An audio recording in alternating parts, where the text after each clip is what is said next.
रात का समय था।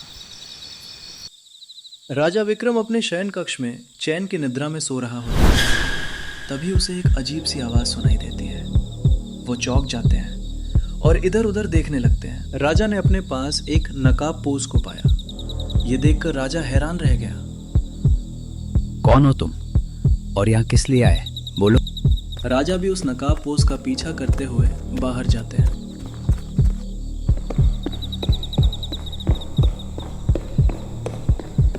राजा ने इधर उधर सब जगह देखा पर उसे कोई नहीं दिखा।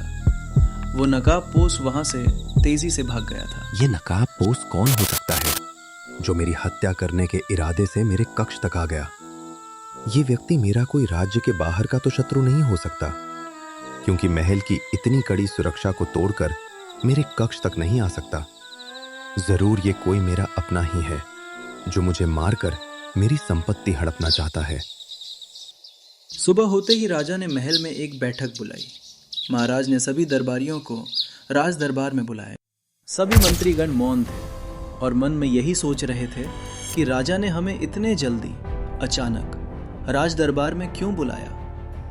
सब चुपचाप राजा की तरफ देख रहे थे कि तभी राजा बोले, मंत्री जी, मेरे कक्ष तक वो नकाबपोश कैसे आ गया था? वो कौन था? मुझे तो लगता है वो मेरी हत्या करने के इरादे से आया था। जरा आप बताओगे उसके बारे में। महाराज, सैनिकों ने बताया था कि वो भाग गया, पकड़ में नहीं आ पाया हमारे। पर महाराज, मैंने कल रात को आपके कक्ष के आगे राजकुमार प्रताप को जाते हुए देखा था। ये सुनकर राजा गुस्से से लाल पीले हो गए। प्रताप उनके सबसे छोटे बेटे थे, जिन्हें वो खुद भी पसंद नहीं करते थे। राजा ये कहकर सीधा अपने रानी चंद्रिका के कक्ष में चले गए।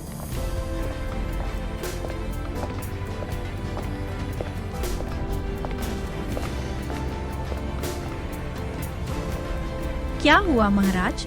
आपके चेहरे पे आज ये क्रोध कैसा? आज तक आपने भले शत्रु ने सीमा ही घेर ली हो, पर इतना गुस्सा तो कभी नहीं किया। फिर आज ये कैसे? राजा ने सारी बात रानी चंद्रिका को सुनाई। तब रानी बोली, तो आप क्या कहना चाहते हैं कि वो नकाबपोश हमारा सबसे छोटा राजकुमार प्रताप था? तभी वहां बड़ा राजकुमार शक्ति सिंह आता है। क्या हुआ पिताजी, आप ठीक तो हैं? मैंने सुना है कि आपके कक्ष में कल रात कोई नकाबपोश तलवार लिए हुए आया था। कुछ पता चला क्या वो कौन था और क्यों आया था आपके कक्ष तक? नहीं पुत्र, हमें ये तो नहीं पता कि वो कौन था, पर मंत्री जी ने हमें ये बताया था कि कल रात को मेरे कक्ष के आगे कुंवर प्रताप को देखा था जाते हुए। मुझे तो लगता है कि कुंवर प्रताप ही मेरी हत्या करने के इरादे से मेरे कक्ष तक रात को आया था। और वैसे भी मुझे उस मूर्ख पर भरोसा नहीं है, वो ऐसा कर सकता है। आप जाओ और कुंवर प्रताप को राज दरबार में बुलाओ। मुझे उसे दंडित में सजा सुनाई है। ये था राजा का सबसे छोटा राजकुमार कुंवर प्रताप। दिखने में भले शरीफ न लगता हो, लेकिन अंदर से बहुत नेक और कोमल दयालु दिल का था। कुंवर प्रताप अकेला ही रहता था ज्यादातर। तभी वहां बड़ा राजकुमार शक्ति सिंह आता है उसे बुलाने के लिए। क्या हुआ भैया, आप इतनी जल्दी में और घबराए हुए क्यों लग रहे हो? अरे छोटे, तुम्हें पिताजी राज दरबार में बुला रहे हैं और तुम यहाँ बैठे हो। अब मेरे साथ जल्दी राज दरबार चलो। पर बताओ तो सही, क्या हुआ? सब ठीक तो है ना? और उस नकाबपोश के बारे में कुछ पता चला क्या? हाँ, तुम्हें राज दरबार में इसलिए बुलाया है क्योंकि पिताश्री को मंत्री जी ने बताया था कि कल रात तुम उनके कक्ष के आगे से जा रहे थे, इसलिए उन्हें लगता है कि वो नकाबपोश भी तुम ही थे और अब इसी कारण तुम्हें राज दरबार बुला रहे हैं। अरे वो नकाबपोश में नहीं था। मतलब तुम कल रात पिताश्री के कक्ष के आगे से नहीं जा रहा था, तुम्हारे अलावा कोई और था? नहीं भैया, कल रात मैं गया तो था, पर पिताश्री को देखने के लिए वो तो मैं हमेशा रात को जाता हूँ। आपको तो पता ही मुझे पिताश्री पहले कितना चाहते थे, पर अब उनको सबसे बुरा मैं लगता हूँ। वो मुझे अपने नजरों के सामने भी नहीं देखना चाहते, पर मुझे तो उनके देखे बगैर नींद ही नहीं आती। इसलिए हमेशा रात को उनको देखकर फिर मैं सोने जाता हूँ। वो मुझे नहीं पता। अब जल्दी राज दरबार चलो, नहीं तो पिताश्री गुस्सा हो जाएंगे। वो दोनों राजा के पास गए। राजा उस समय दरबार में ना होकर बाहर उद्यान में बैठे थे, जो महल के पीछे था। राजा कुंवर प्रताप पे बहुत गुस्से से देख रहा था, जैसो वो उसे वहीं मार देगा। कुंवर प्रताप डर गया था, क्योंकि राजा का ऐसा क्रोध उसने पहली बार देखा था। राजा क्रोधित भाव से बोला, कुंवर प्रताप, आपसे ये घटिया और ऐसी नीच उम्मीद नहीं थी कि जिस बाप ने आपको पाल पोस के बड़ा किया उसी को मारने की कोशिश करोगे। बताइए कुंवर प्रताप कि आप कल रात को मेरे कक्ष के आगे नहीं थे। पिताश्री, ये सच है कि मैं कल रात आपके कक्ष तक आया था, पर यह सच नहीं है कि मैं उस नकाब पोस के वस्त्र में था। मैं तो सिर्फ आपको देखने के लिए आया था, जो कि मैं हमेशा आता हूँ। आपको देखे बगैर मुझे नींद ही नहीं आती, इसलिए मैं हमेशा सोने से पहले आपके कक्ष तक आता हूँ।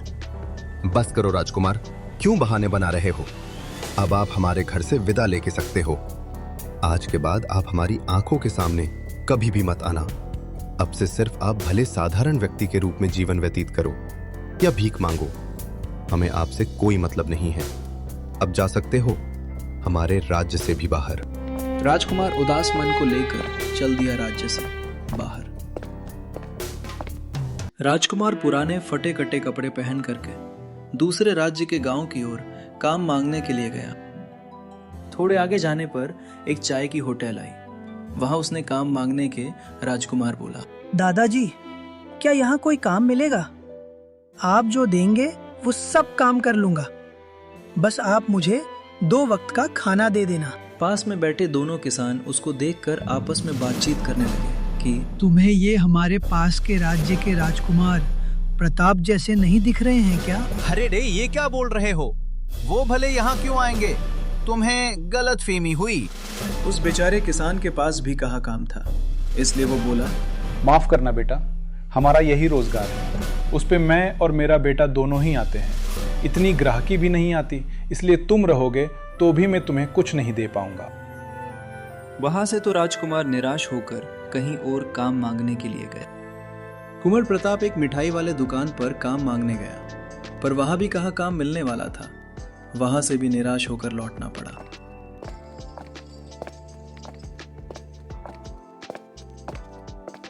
रात भी हो गई। उस दिन तो उसे कोई काम नहीं मिला। बेचारा और निराश बन के रह गया, क्योंकि उसने एक वक्त का भी खाना नहीं खाया। तभी वहां एक आदित्य चमक बिखरती है और वहां एक संत प्रकट होते हैं। हे गुरुदेव, आपको मेरा प्रणाम। अपना परिचय। कौन है गुरुदेव आप? मैंने आज पहली बार आपको देखा। पुत्र, मेरा नाम वाल्मीकि है। मैं तुम्हारी मदद करने के लिए आया हूं। तुम्हारी उन सब समस्याओं का हल करूंगा जिससे तुम पीड़ित हो या झेल रहे हो। पर इसके लिए जो मैं बोलूंगा वो तुम्हें करना पड़ेगा। बताइए ना फिर गुरुदेव, मैं जो आप बोलेंगे वो सब करूंगा। तो सुनो पुत्र, तुम कल सुबह यहाँ के नजदीक वाले गांव में ही 2 व्यक्ति एक पेड़ के नीचे बैठे दिखेंगे। तुम भी उनके पास जाके बैठ जाना, और जब वो दोनों बातें करेंगे तो पहला व्यक्ति एक सपना सुनाएगा, जो सपना सच होगा। इसलिए तुम उस व्यक्ति के बोले हुए सपने के अनुसार जाना। कुछ चमत्कार वाली चीज ही मिलेगी। ऐसा बोलकर वो संत वहां से गायब हो गए और राजकुमार कल का इंतजार करने लगे, क्योंकि वो उत्साहित थे। अगले ही सुबह को राजकुमार उस पेड़ के नीचे जाकर बैठ गया और वो दोनों व्यक्ति भी वहां बैठे ही थे। राजकुमार को उनमें से कोई एक पहले व्यक्ति के बोलने का इंतजार था, क्योंकि उन गुरुजी ने भी यही कहा था। तभी एक व्यक्ति जो कुछ सोच रहा था वहीं बोलता है कि अरे भाया, मैंने कल रात को एक सपना देखा कि मैं करोड़पति बन गया, क्योंकि मुझे सपने में एक जादुई जीन मिला जो मेरी कही हुई हर विश पूरी कर रहा था।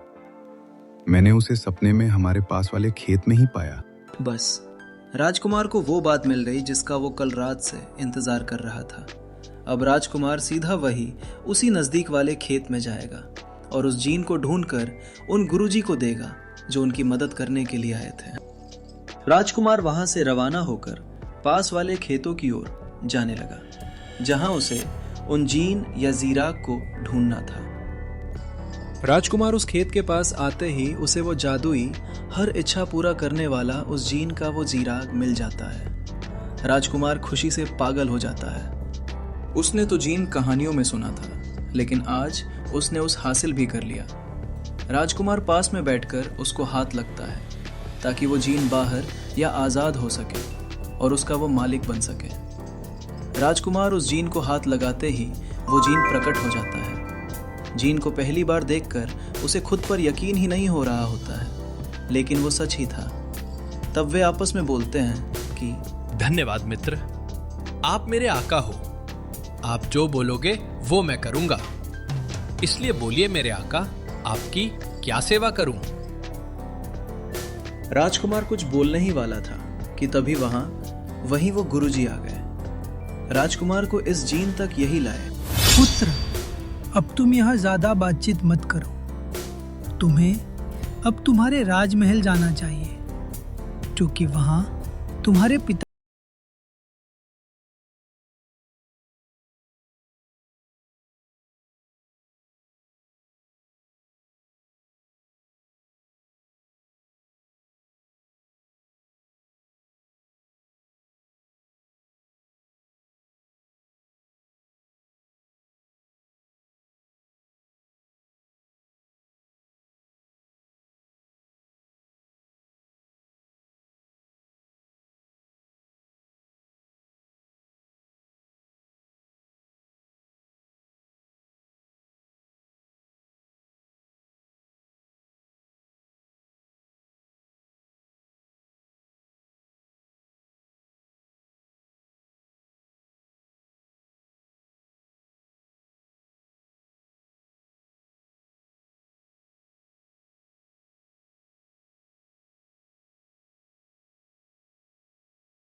राज्य में चले गए। सभी राज दरबार में ही बैठे थे। उन्होंने राजकुमार प्रताप के साथ एक अनोखे जीन को देखा तो हैरान हो गए। सब भले हैरान हुए, पर राजा का तो काला जादू हट गया और उन्हें अब वापस कुंवर प्रताप प्रिय लगने लगे। वह बड़े दयालु भाव से प्रताप को देखने लगे कि तभी मंत्री बोला, आप लोगों की हिम्मत कैसे हुई वापस राज्य में आने की? शांत रहिए मंत्री जगन्नाथ। पिताश्री, मैं आपको सब सच्चाई बताता हूँ। आपको कुछ दिन पहले जो नकाबपोश दिखा वो बड़े राजकुमार ही थे, और ये पूरी रची साजिश थी जिसमें आपकी हत्या करके इस राज्य का राजा बनाना चाहते थे, जिनका मुख्य लीडर आपके विश्वसनीय मंत्री जी ही है, जो आपकी गद्दी हड़पना चाहते हैं। इतना सुनते ही मंत्री जगन्नाथ राजा के चरणों में गिर गए। माफ कर दीजिए महाराज, मुझसे गलती हो गई। जिस थाली में खा रहा था उसी थाली में छेद करने जा रहा था। माफ कर दीजिए, मैं आपकी हत्या करने जा रहा था। मुझे खुद पे खेद हो रहा है।